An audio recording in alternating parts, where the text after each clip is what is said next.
जो भी मुझे पुष्प, पत्र, फूल प्रेम भाव से अर्पण करता है, उसे मैं सहर्ष स्वीकार कर लेता हूँ।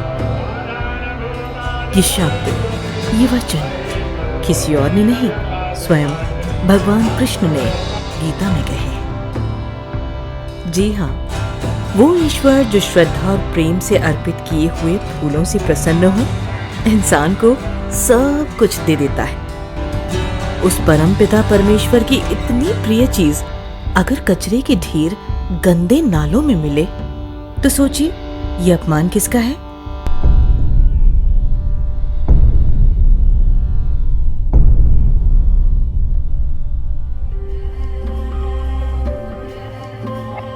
बीइंग घुमक्कड़ आज हम पहुंचे भगवान की शरण में।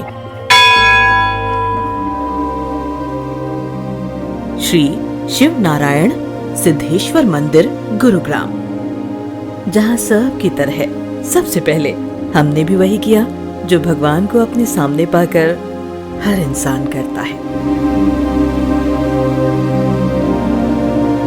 विनती आने वाले कल को आज से और बेहतर बनाने की।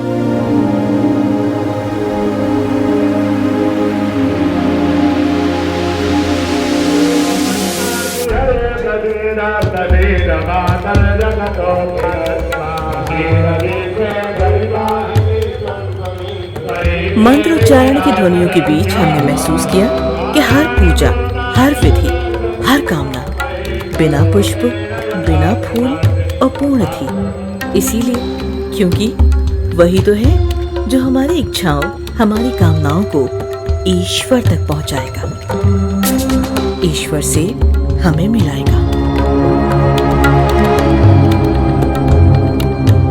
और जब तक इच्छाएं हैं तब तक फूल है, और मनुष्य की इच्छाएं वो तो अनंत है।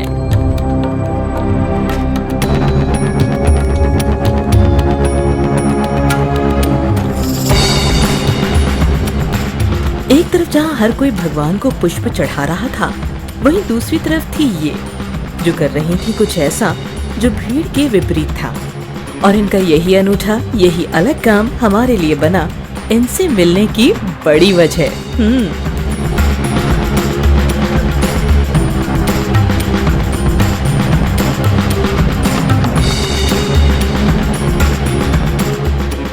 ये है पूनम सहरावत, जो कर रही है एक बहुत ही नेक और बेहद जरूरी काम। 2 साल पहले तक मैं एक नॉर्मल हाउसवाइफ थी, सिर्फ बच्चे, पति और घर, यही मेरी ज़िंदगी थी। तो 2 साल पहले मेरे बच्चे बोर्डिंग चले गए, तो मेरे पास बहुत सारा खाली टाइम बचा। तो कोशिश की कि उस टाइम को मैं कुछ यूज़ करूं। पहले थोड़ी देर टीवी भी देखने का मन किया तो देख लिया, शॉपिंग भी कर ली, लेकिन कहीं भी मन नहीं लग रहा था। फिर सोचा क्यों ना मंदिर जाना शुरू कर दूं। मंदिर जाना शुरू किया, भगवान को फूल चढ़ाया तो देखा वहाँ पे बहुत सारा फूल जो है इकट्ठा हो रहा है। किसी से पूछा कि ये फूल कहाँ जाता है, तो उन्होंने कहा कि ये फूल कूड़ा घर में चला जाता है। तो बड़ा हर्ट हुआ कि भगवान को हम बड़े श्रद्धा भाव के साथ फूल चढ़ाते हैं और कुछ ही मिनटों में वो कूड़े में बदल जाता है।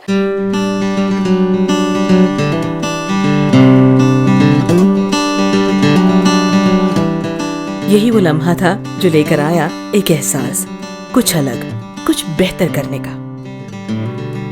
पूनम कचरे में फेंके जाने वाले इन फूलों को रिसाइकिल कर कुछ ऐसा कर रही हैं जो इन शब्दों को पूरी तरह सही साबित करता है। तेरा तुझको अर्पण।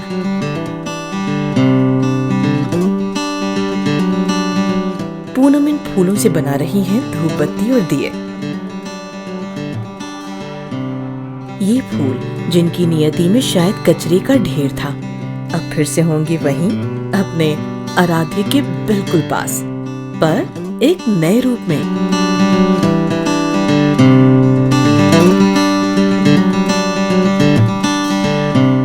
पिछले 2 सालों से पूनम दिल्ली एनसीआर के कई मंदिरों में जाकर उन फूलों को इकट्ठा कर रही हैं, जो इतना पवित्र होने के बाद भी शायद कचरे में चले जाते हैं। बिना किसी की मदद लिए तन, मन और धन से ये काम कर रही हैं।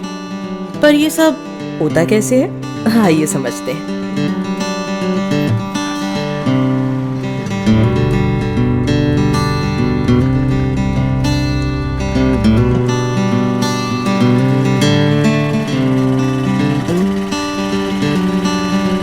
मंदिर से ये फूल पहुंचते हैं यहाँ और फिर शुरू हो जाती है एक नई तैयारी। Ma'am welcome to being Ghumakkar. फूल कलेक्ट करके तो हम यहाँ पर ले आए, अब इसके आगे का प्रोसेस क्या है? तो मैं आपको बताती हूँ। जैसे आपने देखा, ये हमारे पास कई मंदिरों से फूल इकट्ठा होकर आ गया है। अब इसकी हम पेटल्स को अलग कर रहे हैं। जैसे ये गेंदे का फूल है, इसकी जो पेटल्स हैं ये हमने यहाँ तोड़ के अलग कर ली है। और ये जो है पार्ट हमारा, इसको हम अलग रखते हैं।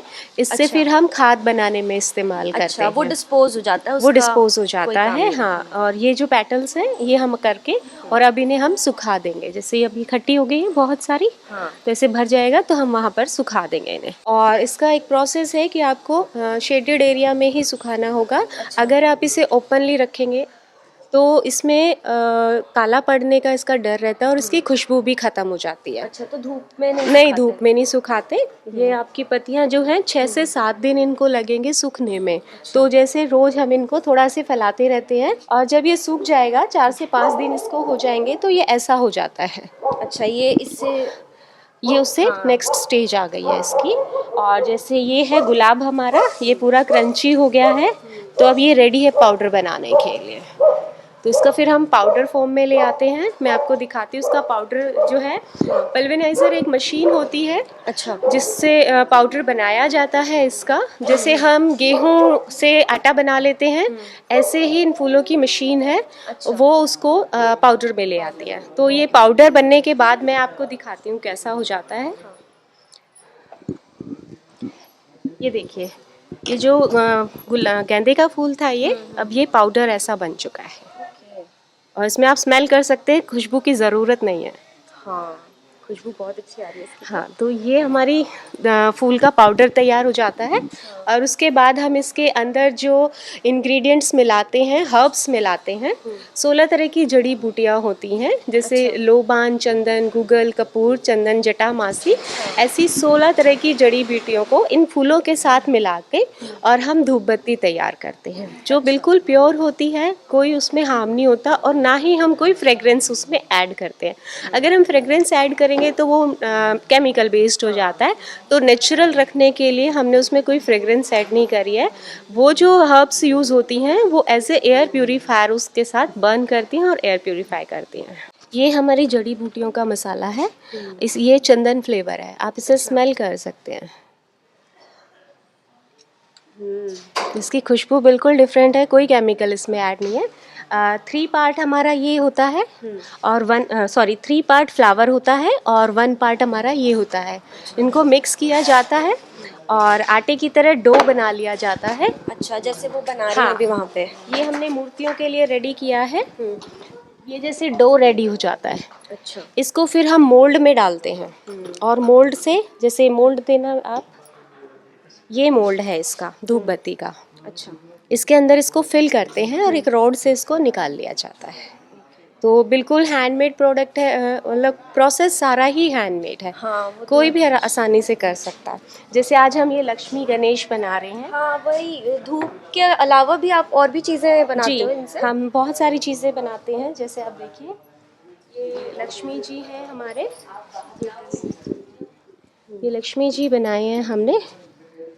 और ये जैसे हमारा इसका स्टैंड है धूप बत्ती रखने के लिए, जैसे ये इसमें ऐसे आ जाती है। ये इसका स्टैंड है। इसको जब हम कलर करेंगे तो ये कुछ ऐसी शेप का होगा, इसको फिर कलर कर दिया जाता है। और जैसे हमने दिए बनाए हैं इन्हीं चीज़ों से, ये दिए हैं और ये भी फ्लावर से ही बने, इनमें खुशबू होती है। और इनको जी, सब कुछ फूलों से बना है।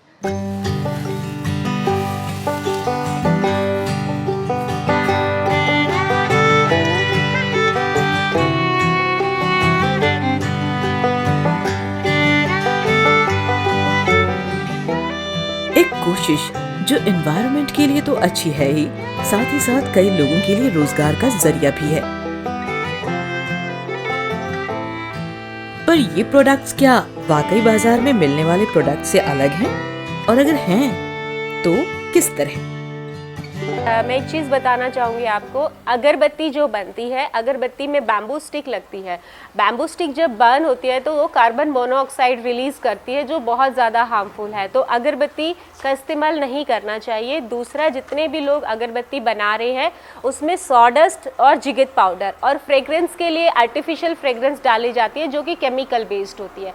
जब वो बर्न करती है तो खुशबू तो फैलती है क्योंकि उसमें केमिकल डाला हुआ है, लेकिन उससे एयर पॉल्यूशन बहुत ज़्यादा होता है। इसलिए आपने देखा होगा आजकल लोग अगरबत्ती जब जलाते हैं तो उसको साइड में रखते हैं। पंडित जी भी पूजा कर रहे होते हैं, अगर हवन कर रहे हैं तो जो धूप जला रहे हैं वो थोड़ी देर के लिए साइड रख देते हैं, क्योंकि उनका जो धुआं आता है वो हमें बर्न करता है, आँखों में भी बर्न करता है, गले में भी बर्न करता है। तो उसको रिप्लेस किया गया है, क्योंकि हमारा देश, पूजा तो हर जगह होती है हमारे देश में, कोई से भी धर्म में हो, और धूप बत्ती अगरबत्ती इस्तेमाल ही होती है। तो हमने उसका एक रिप्लेसमेंट देने की कोशिश की है कि हर्ब्स के साथ आप कीजिए। दूसरा, हर गली में मंदिर है, हर मंदिर में फूल चढ़ता है, तो उन फूलों को रिसाइकल करके हम एनवायरनमेंट को काफ़ी बचा सकते हैं। तीसरा, एम्प्लॉयमेंट हम बहुत ज़्यादा जनरेट कर सकते हैं। अगर हम अपनी ही बात करें तो 10 से 12 महिलाओं को अभी हम लोग एम्प्लॉयमेंट दे रहे हैं, 200 से ज़्यादा महिलाओं को हम सिखा चुकी हैं। तो मैं चाहूँगी पूरे देश में इस प्रोजेक्ट को हम लेकर जाएं।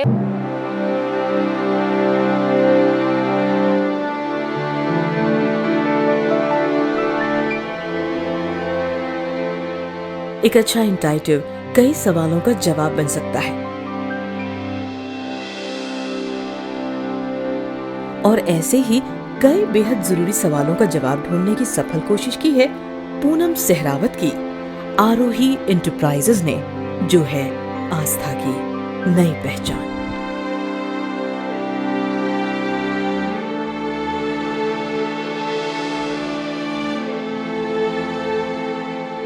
एक बेहतरीन कोशिश जिसने तय की एक यात्रा सबसे पवित्र फूल से शुरू होकर सबसे पवित्र महक तक की।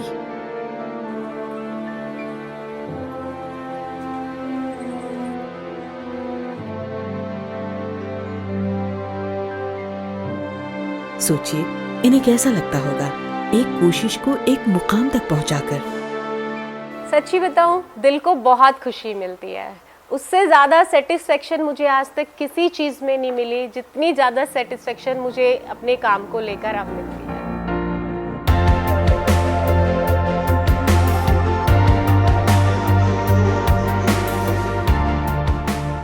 आप भी कीजिए एक सच्ची कोशिश जिसके मायने बड़े हों।